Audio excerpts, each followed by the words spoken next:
It's Hearing Loss Prevention Month, and doctors are seeing a growing trend that's not a good one, especially with your kids. Now, hearing loss is up 80% since the 1980s, so listen up in this week's Health Check.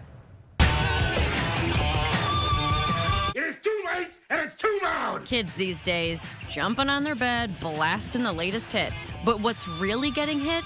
Their ears. They're coming in with hearing tests that really are showing acoustic trauma beyond what you'd expect. Dr. David Isaacson of the South Bend Clinic says he's starting to see more signs of adult hearing loss in younger patients. When somebody comes in at 15 with a hearing loss that looks like 65-year-old, then you start to wonder. But the loss, he says, isn't due to the stereo anymore. We're assuming that they're getting high levels of noise through hearing buds. These little guys can have a large impact. When you apply that right to the ear, even with common headphones, you can deliver really intense levels of noise.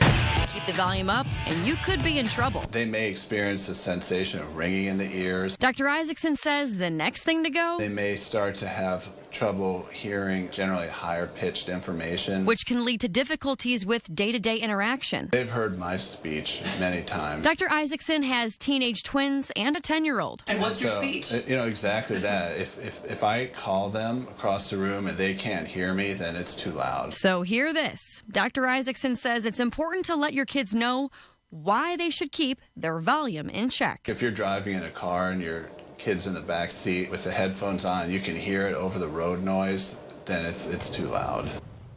Dr. Isaacson says another way to gauge your earbud volume is like this. If you're sitting across from someone and you can't hear a word they're saying, it's too loud. You should be able to hear what else is going on around you. So learn how to protect your ears by going to fox28.com and click on the Health Check tab.